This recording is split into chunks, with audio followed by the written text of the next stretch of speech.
Hello everyone. I hope कि आप लोग अच्छे होंगे। तो आज हम इकोनॉमिक्स का लेक्चर नंबर 50 देखेंगे और आज के लेक्चर में हम ये दो इंडेक्स नंबर पढ़ने वाले हैं। पहला है WPI, दूसरा है CPI। ठीक है, ये दोनों ही इंडेक्स नंबर हैं और ये दोनों इंडेक्स नंबर इन्फ्लेशन को मेज़र करते हैं। तो सबसे पहले हम ये समझते हैं कि इंडेक्स नंबर क्या होता है। तो इंडेक्स नंबर एक स्टैटिस्टिकल टूल है जो किसी वेरिएबल में होने वाले चेंज को मेज़र करता है। तो WPI और CPI अगर ये दोनों इंडेक्स नंबर हैं तो ये किस वेरिएबल में चेंज मेज़र कर रहे हैं। तो यहाँ वेरिएबल है प्राइसेस ऑफ कमोडिटीज़, यानी कमोडिटीज़ की प्राइसेस में समय के साथ जो बदलाव या बढ़ोतरी हो रही है, जो इंक्रीमेंट हो रहा है, उसी चेंज को मेज़र करते हैं। That is known as inflation. WPI selected group of items में होने वाले इन्फ्लेशन को मेज़र करता है, जबकि CPI एक कंजम्पशन बास्केट, यानी कि एक बास्केट जिसमें सर्टेन आइटम्स हैं, ठीक है, उनमें कितनी प्राइसेस बढ़ी हैं, उस आधार पे CPI इन्फ्लेशन मेज़र करता है। CPI WPI में काफ़ी फ़र्क है और मैं CPI WPI में जो भी फ़र्क है इनको बताऊं, इनको कौन एस्टिमेट करता है, इनके लिए क्या बेस ईयर हैं या इनमें क्या रिविजन्स हुए हैं, उससे पहले हम एक बात समझते हैं। सॉरी, देखिए WPI क्या है। ये होलसेल इन्फ्लेशन को मेज़र करता है on the basis of selected items from selected market. CPI भी selected items in a consumption basket, उसके आधार पे इन्फ्लेशन को मेज़र करता है। यानी WPI और CPI ये इकोनॉमी में जो भी गुड्स एंड प्रोडक्शन, मतलब इकोनॉमी में जो भी गुड्स एंड सर्विसेज प्रोड्यूस हो रहे हैं, सारे गुड्स एंड सर्विसेज को अकाउंट में लेके इन्फ्लेशन मेज़र नहीं करते हैं। पर एक ऐसा इंडेक्स नंबर है जो पूरे इकोनॉमी में होने वाले गुड्स एंड सर्विसेज के प्रोडक्शन को अकाउंट में लेकर इन्फ्लेशन मेज़र करता है, and that is known as GDP deflator. GDP deflator क्या है वो मैंने आपको काफ़ी डिटेल में पढ़ा रखा है नेशनल इनकम या डोमेस्टिक इनकम के लेक्चर सीरीज़ में। यहाँ मैं आपका रिकैप कर देता हूँ। देखिए, GDP डिफ्लेटर क्या होता है। It is the ratio of nominal GDP upon real GDP multiplied by 100। अब सवाल है कि नॉमिनल GDP रियल GDP क्या होता है। अगर हम इंडिया की बात करें तो हमारे देश में 2022-23 अगर एक फाइनेंशियल ईयर की बात करें तो एक फाइनेंशियल ईयर में जितना भी टोटल गुड्स एंड सर्विसेज का प्रोडक्शन हुआ है, उस टोटल प्रोडक्शन की अगर हम करंट ईयर मार्केट प्राइस पे उसकी मॉनेटरी वैल्यू निकालें तो वो नॉमिनल GDP कहलाता है। लेकिन उस टोटल प्रोडक्शन का जब भी हम बेस ईयर के मार्केट प्राइस पे मॉनेटरी वैल्यू निकालते हैं तो रियल GDP कहलाता है। अब अगर ये जो नॉमिनल GDP आई है इसको हम रियल GDP से डिवाइड कर दें, मतलब इनका रेशियो मल्टीप्लाई बाई 100, ये हमें GDP डिफ्लेटर देता है। अब सवाल है कि नॉमिनल GDP रियल GDP से हमेशा ज़्यादा होगा, बिकॉज देखिए जो भी करेंट ईयर मार्केट प्राइस है ये बेस ईयर मार्केट प्राइस से ज़्यादा होगा because of inflation and indirect taxes. अगर एक बार के लिए ये मान ले कि इनडायरेक्ट टैक्सेस नहीं बढ़े हैं तो बिकॉज जो फैक्टर कॉस्ट है उनमें इन्फ्लेशन हुआ है, इसलिए current year market price base year market price से ज़्यादा होता है। यानी कि जो रियल GDP और नॉमिनल GDP में फ़र्क होता है, it is mainly because of inflation. तो जब भी हम नॉमिनल GDP से इन्फ्लेशन को डिस्काउंट करते हैं तो हमें रियल GDP मिलता है, ठीक है।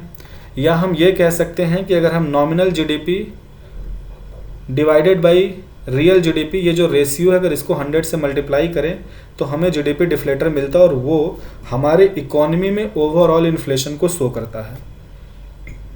ये तो एक बात हो गई। और WPI और CPI में देखिए बड़ा फ़र्क क्या है। WPI में सिर्फ गुड्स होते हैं, WPI में सर्विसेज नहीं होते हैं। यानी WPI जो इन्फ्लेशन मेज़र करता है पहले तो ये होलसेल लेवल पे मेज़र करता है, यानी कि फर्म्स होलसेल लेवल कहाँ आता है। देखिए इकोनॉमी में फर्म्स प्रोडक्शन करती हैं, उनका प्रोडक्ट पहले होलसेल मार्केट में जाता है, होल सेलर अपने वेयर हाउस से जब रिटेलर को बेचता है, फिर रिटेलर से हमें कंज्यूमर तक पहुंचता है ये। यानी रिटेलर बड़ा और छोटा हो सकता है, वो एक अलग बात है, पर होल सेल लेवल पे कंज्यूमर्स नहीं होते। कंज्यूमर्स हमेशा रिटेल लेवल पे होते हैं। और देखिए, फॉर्म से जब होल सेल लेवल पे कोई प्रोडक्ट जाता है तो उसकी प्राइस बढ़ती है, बिकॉज उसमें होल सेलर का प्रॉफिट मार्जिन और डिस्ट्रीब्यूशन में जो ट्रांसपोर्टेशन कॉस्ट और जो अदर कॉस्ट हैं वो जुड़ते हैं। साथ ही साथ जब वो रिटेलर के पास आता है तो फर्दर रिटेलर का प्रॉफिट मार्जिन और उस डिस्ट्रीब्यूशन चेन में जो ट्रांसपोर्टेशन कॉस्ट और अदर कॉस्ट हैं वो जुड़ जाते हैं। ठीक है, तो देखिए होलसेल लेवल पे जो इन्फ्लेशन होता है यूजुअली रिटेल इन्फ्लेशन से कम होता है। दूसरी बात क्या है कि जब भी हम WPI से इन्फ्लेशन मेज़र करते हैं तो जो भी कमोडिटीज़ हम WPI के अंतर्गत जिन कमोडिटीज़ यानी जिन गुड्स को रख कर इन्फ्लेशन को मेज़र कर रहे हैं, उन गुड्स में हम इनडायरेक्ट उनकी प्राइसेस में हम इनडायरेक्ट टैक्सेस को इंक्लूड नहीं करते हैं। क्यों? क्योंकि WPI जो है ये इकोनॉमी में इन्फ्लेशन को मेज़र करने का काम करता है, और वो इन्फ्लेशन जो कि गवर्नमेंट के फिस्कल पॉलिसी से अफेक्टेड ना हो। इनडायरेक्ट टैक्स गवर्नमेंट के फिस्कल पॉलिसी का पार्ट है। यानी सरकार WPI से ये चाहती है कि इकोनॉमी में कितना इन्फ्लेशन हुआ है at the stage of production till the wholesaler level, यानी प्रोडक्शन के दौरान जो इन्फ्लेशन का इम्पैक्ट है प्लस जो डिस्ट्रीब्यूशन में कॉस्ट आई है और जो होलसेल लेवल तक प्रॉफिट मार्जिन। तो ये जो इन्फ्लेशन है ये इकोनॉमी में WPI मेज़र करता है। ठीक है, यानी और देखिए WPI में होता क्या है, it has selected items from selected market और we can say selected group of items. तो इसमें 3 कैटेगरी होती है, एक प्राइमरी आर्टिकल्स, दूसरा फ्यूल एंड पावर, तीसरा मैन्युफैक्चर्ड आइटम्स। प्राइमरी आइटम्स की संख्या है 117, फ्यूल एंड पावर में आइटम्स हैं 16 एंड मैन्युफैक्चर्ड आइटम में 564। टोटल 697 आइटम्स हैं। इन कैटेगरीज को अलग अलग वेटेज मिलती है और इन्हीं आइटम्स, और ये सारे ही गुड्स हैं, इन्हीं आइटम्स के आधार पे ये इन्फ्लेशन को मेज़र करता है। अब सवाल आता है कि WPI में हम सर्विसेज को क्यों नहीं इंक्लूड करते हैं। देखिए, सर्विसेज वो चीज़ें होती हैं जो कंज्यूमर डायरेक्टली अवेल करता है फ्रॉम द सर्विस प्रोवाइडर और प्रोड्यूसर ऑफ द सर्विस। तो जो भी सर्विसेज है like education services, medical services, तो कंज्यूमर डायरेक्टली इसे अवेल करता है from the service provider. So most of the services are directly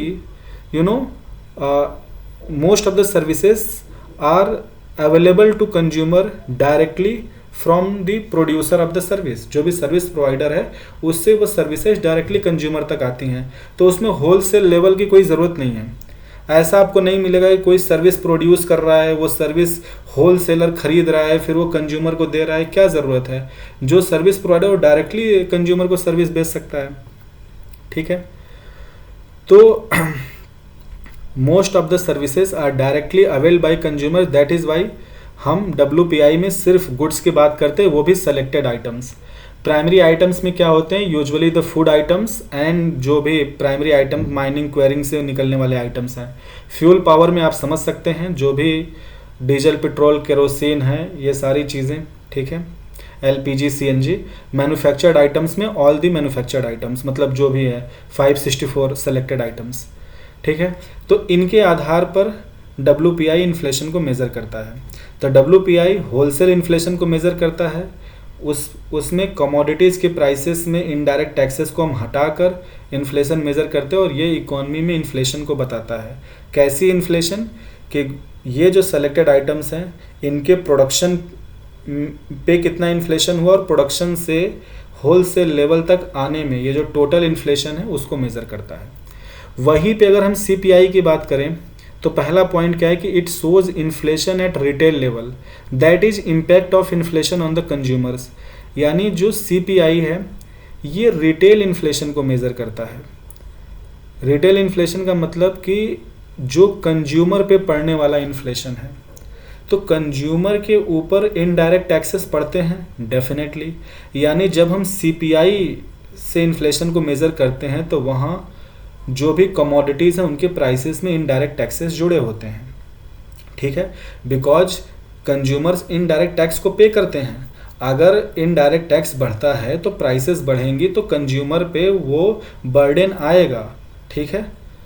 दूसरी बात, जो सीपीआई है इसमें गुड्स एंड सर्विसेज दोनों इंक्लूडेड होते हैं। यानी सीपीआई क्या है, इन्फ्लेशन को मेजर करती है on the basis of a consumption basket. यानी एक बास्केट है जिसमें कुछ गुड्स एंड सर्विसेज होते हैं, like food items, fuel items, housing rent, education expenses, medical expenses, expense on tobacco, intoxicating substance and other miscellaneous items. तो इनकी एक बास्केट बनती है और इनकी जो प्राइसेस बढ़ी हैं उसको मतलब उस चीज़ को अकाउंट में लेकर सीपीआई इन्फ्लेशन को मेज़र करता है। ठीक है, ये बात हो गई। अब दूसरी बात हम ये समझते हैं कि सबसे पहले तो आप ये समझिए कि पहले मैं आपको WPI पूरा पढ़ा देता हूँ, फिर मैं CPI पढ़ाऊँगा। अब दूसरी बात आती है कि WPI ये जो इंडेक्स नंबर है, WPI इंडेक्स नंबर से इन्फ्लेशन को कौन मेज़र करता है। दूसरा पॉइंट है कि it is estimated by office of economic adviser which comes under the ministry of commerce and industry. यानी गवर्नमेंट ऑफ इंडिया की जो ministry of commerce and industry है उसके अंतर्गत एक ऑफिस आती है, that is office of economic adviser, and this office estimate the WPI inflation. तीसरी बात देखिए, it includes selected commodities from selected market but does not include the prices of service. मैंने बता दिया कि WPI में सेलेक्टेड आइटम्स होते हैं from selected market. Selected items क्या होते हैं, 3 कैटेगरी मैंने बताई, primary articles, fuel and power, manufactured items. उनकी संख्या भी मैंने बता दिया, टोटल संख्या होती है 697 और ये सारे ही गुड्स होते हैं। WPI में कोई भी सर्विस आइटम नहीं होता है। चौथा पॉइंट देखिए, earlier base year was 2004-05 but in 2017 base year change to 2011 and 12। यानी WPI जो इंडेक्स नंबर था इसके लिए, अच्छा एक बात और, हर इंडेक्स नंबर के पास अपना एक बेस ईयर होता है और एक बेस वैल्यू होता है। Base value is always equal to 100 और उसका अपना एक बेस ईयर होगा।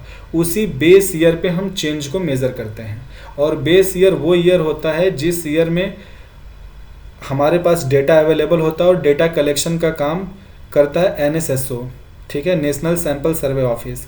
तो ये लार्ज जो डेटा कलेक्शन है, लार्ज सैंपल सर्वे 6-7 साल पे करते हैं, तो उस साल में हमारे पास डेटा होना चाहिए और जो भी प्राइसेस हैं या जो लेवल ऑफ इन्फ्लेशन था उस ईयर में वो नॉर्मल होना चाहिए। ठीक है, तो हर इंडेक्स नंबर के पास अपना एक बेस ईयर होता है, एक बेस वैल्यू। तो WPI के लिए WPI इंडेक्स नंबर का 2017 से पहले तक बेस ईयर था 2004-05, पर 2017 में WPI का जो बेस ईयर है उसे 2004-05 से बदल के 2011-12 कर दिया गया। पांचवी इंपॉर्टेंट बात क्या है कि indirect taxes are not included in wholesale prices during WPI estimation. यानी जब भी हम WPI इंडेक्स नंबर से होलसेल इन्फ्लेशन को मेज़र करते हैं उस वक्त हम जिन भी कमोडिटीज़ या आइटम्स को ले रहे हैं हम उन आइटम्स की प्राइसेस में इनडायरेक्ट टैक्स को हटा देते हैं। ठीक है, इनडायरेक्ट टैक्स को हटाकर फिर हम इन्फ्लेशन को मेज़र करते हैं। छठा पॉइंट क्या है कि it is estimated at monthly intervals since 2009। तो 2009 के बाद से WPI जो है ये मतलब WPI जो इन्फ्लेशन एस्टिमेशन करती है मंथली इंटरवल पे करती है। 2009 से पहले ये वीकली इंटरवल्स पे इन्फ्लेशन का एस्टिमेशन करता था। और एक बात और, 2017 में WPI का एक तो बेस ईयर रिवाइज हुआ था, ठीक है, दैट बेस ईयर 2004-05 से 2011-12 हो गया। दूसरा जो रिवीजन था वो ये था कि WPI के अंतर्गत एक फूड इंडेक्स भी बनाया गया, that is WPI food index. अब ये WPI फूड इंडेक्स क्या करता है कि ये फूड इन्फ्लेशन को मेज़र करता है एट द होलसेल लेवल।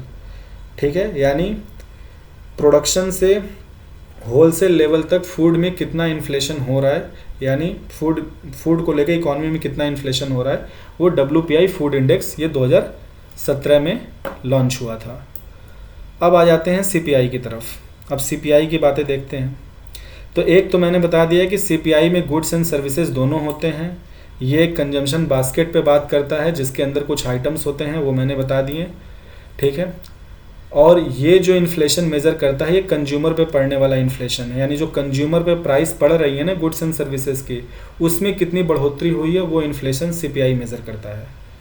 दूसरी important point, earlier CPI 4 category of consumers के लिए बनता था। तो वो 4 कैटेगरी कौन थे? पहला था CPI IW, that is consumer price index for industrial worker. दूसरा था CPI for urban non manual employees. तीसरा सीपीआई फॉर एग्रीकल्चर लेबरर्स। चौथा सीपीआई फॉर रूरल लेबरर्स। तो ये 4 कैटेगरी ऑफ कंज्यूमर्स थे जिनके लिए सीपीआई बनता था। पर वर्तमान में जो सीपीआई जो रेलेवेंट मतलब जो प्रैक्टिकली वर्तमान में जो कंज्यूमर प्राइस इंडेक्स से इन्फ्लेशन मेजर हो रहा है वो है CPI urban, CPI rural and CPI combined. और देखिए वो जो अर्लियर 4 ग्रुप ऑफ कंज्यूमर के लिए जो सीपीआई था उसमें सबसे इम्पॉर्टेंट था CPI IW, that is consumer price index for industrial workers. तो ये था सीपीआई फॉर इंडस्ट्रियल वर्कर्स। और इस सीपीआई आईडब्ल्यू के लिए बेस ईयर क्या है? 2016। और सीपीआई आईडब्ल्यू इससे इन्फ्लेशन को कौन मेजर करता है? So CPI IW is estimated by labour bureau which comes under ministry of labour and employment. यानी जो भारत सरकार की मिनिस्ट्री ऑफ लेबर एम्प्लॉयमेंट है उसके अंतर्गत जो लेबर ब्यूरो है वो सीपीआई आईडब्ल्यू का एस्टिमेशन करता है और वो बेस ईयर यूज करता है 2016। आज की डेट में जो प्रैक्टिकली सीपीआई यूज हो रहे हैं, जो कि प्रैक्टिकली मतलब यूज में है, वो हैं CPI urban, CPI rural and CPI combined. और ये तीनों ही सीपीआई जो हैं, ठीक है, ये तीनों CPI based inflation in these are estimated by central statistical office, that is CSO. यानी ये तीनों ही सीपीआई को कौन मेजर करता है? वो है सीएसओ। यानी इनको कंस्ट्रक्ट करना मतलब इन सीपीआईज को बनाना या इन सीपीआई के थ्रू इन्फ्लेशन को मेजर करने का काम सीएसओ करती है। And this CSO that is central statistical office, it comes under MoSPI. MoSPI का पूरा नाम क्या है? Ministry of statistics and programme implementation, ठीक है। एनएसएसओ भी मॉस्पी के अंतर्गत ही आती है, ठीक है। अब बात कर लेते हैं तीसरा पॉइंट। ये जो तीनों सीपीआई थे, CPI urban, rural and combined, these CPI are introduced by CSO in 2011 and their base year is 2012। तो ये तीनों सीपीआई सीएसओ ने 2011 में लॉन्च किया, इंट्रोड्यूस किया और इनका बेस ईयर है 2012। अब देखिए उन ऊपर के ये जो 3 सीपीआई थे अर्बन, रूरल, कंबाइंड, इनमें भी प्रैक्टिकली इम्पॉर्टेंट है सीपीआई कंबाइंड। सीपीआई कंबाइंड का जो इन्फ्लेशन डेटा होता है it is used by RBI for monetary policy formulation since 2014, ठीक है। तो 2014 से पहले आरबीआई अपनी monetary policy WPI inflation data के आधार पर बनाती थी, पर 2014 से 2014 से आरबीआई अपना monetary policy CPI combined inflation data के आधार पर बनाती है। दूसरा, CPI combined inflation data is used for giving DA, that is dearness allowances. अब देखिए जो भी एम्प्लॉयज़ होते हैं उनको जो डीए मिलता है या डियरनेस अलाउंसेस मिलता है ये सीपीआई कंबाइंड इन्फ्लेशन डेटा के आधार पर बनता है। अब डीए ज़रूरी क्यों है? देखिए अगर किसी एम्प्लॉय का इनकम 20,000 है और ये नहीं बढ़ रहा है, लेकिन इकॉनमी में अगर इन्फ्लेशन बढ़ रहा है, से फॉर एग्जांपल 5-6% इन्फ्लेशन है, तो उसका रियल इनकम 5-6% घट जाएगा, ठीक है। मतलब मैं बस आपको समझा रहा हूँ, ठीक है। तो मेरे कहने का मतलब है कि एक एम्प्लॉय को जो इन हैंड सैलरी मिलती है, जो डिस्पोजेबल इनकम है, जो उसकी टोटल इनकम क्या होती है, टोटल इनकम में उसका मतलब देखिए एक एम्प्लॉय की जो सैलरी होती है उसमें पहले तो उसका पीएफ कटता है, इंश्योरेंस प्रीमियम कटता है, फिर वो इनकम टैक्स देता है, उसके बाद जो उसके हाथ में पैसा आता है इसको हम डिस्पोजेबल इनकम कहते हैं। ये डिस्पोजेबल इनकम भी नॉमिनल इनकम होता है। जब इस नॉमिनल इनकम से हम इन्फ्लेशन को हटाते हैं तब रियल इनकम मिलता है, और नॉमिनल इनकम से हम रियल इनकम कैसे निकालते हैं वो कैलकुलेशन मैंने आपको बता रखा है। अब देखिए जो कोई भी व्यक्ति कंजम्पशन करता है ना, वो अपने रियल इनकम के बराबर करता है। यानी कि इकोनॉमी में जो भी आपका कंजम्पशन बास्केट है, वो कंजम्पशन बास्केट तो सेम है, लेकिन अगर समय के साथ उसकी कीमत बढ़ रही है और अगर आप ज़्यादा पैसे में वो बास्केट खरीद रहे हैं तो आप कंजम्पशन उतना कर रहे हैं पर उसके ज़्यादा पैसे पे कर रहे हैं, तो आपका रियल कंजम्पशन वो बास्केट है। और जितना में आप पहले खरीद रहे थे वो आपका जो इनकम था, that is the real income. और उस पर जो भी प्राइसेस बढ़ी हैं वो बस इन्फ्लेशन है। यानी कि जब भी इन्फ्लेशन बढ़ता है तो कंजम्पशन बास्केट महंगी होती है।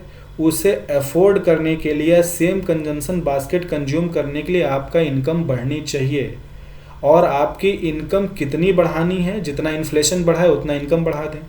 तो जितना भी आपका सीपीआई कंबाइंड इन्फ्लेशन, अगर लगभग आपकी उतनी सैलरी बढ़ा देंगे तो आपका कंजम्पशन सेम रहेगा, ठीक है, क्योंकि वो कंजम्पशन बास्केट जितना महंगा हुआ, हमने आपकी सैलरी लगभग उतनी बढ़ा दी।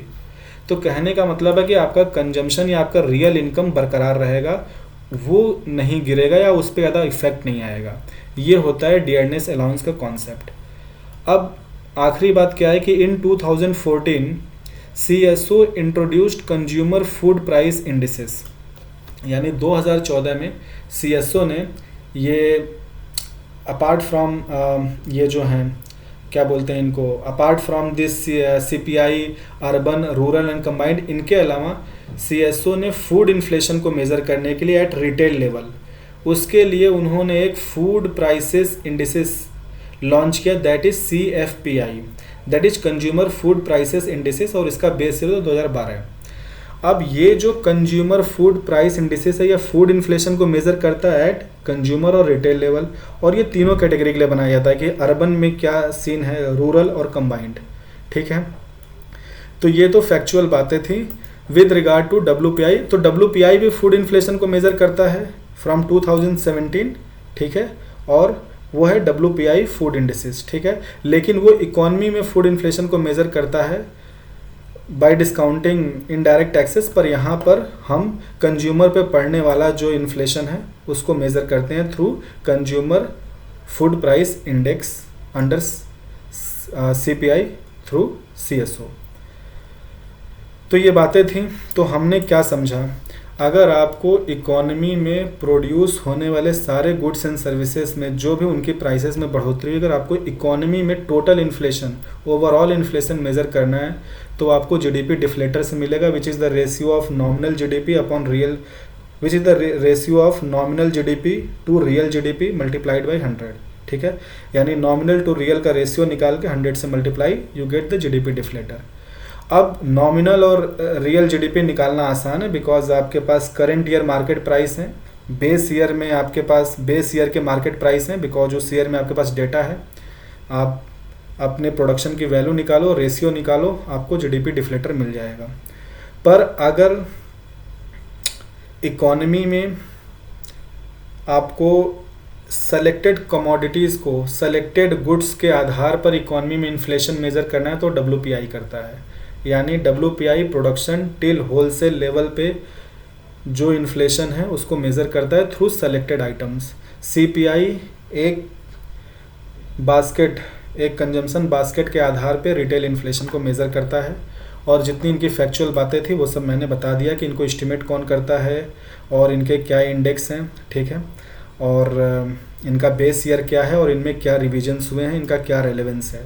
लाइक कि CPI combined is used for monetary policy formulation of by RBI and it is used for giving the DA to the employees। अच्छा, अब ये तो इनके सारे थ्योरेटिकल एस्पेक्ट थे जो हमने देख लिया। इनका जो कैलकुलेशन है कि WPI से हम इन्फ्लेशन को कैसे कैलकुलेट करते हैं और CPI से हम इन्फ्लेशन को कैसे कैलकुलेट करते हैं, तो वो सब हम अगले लेक्चर में देखेंगे। तो आज के लिए बस इतना ही। Thank you so much.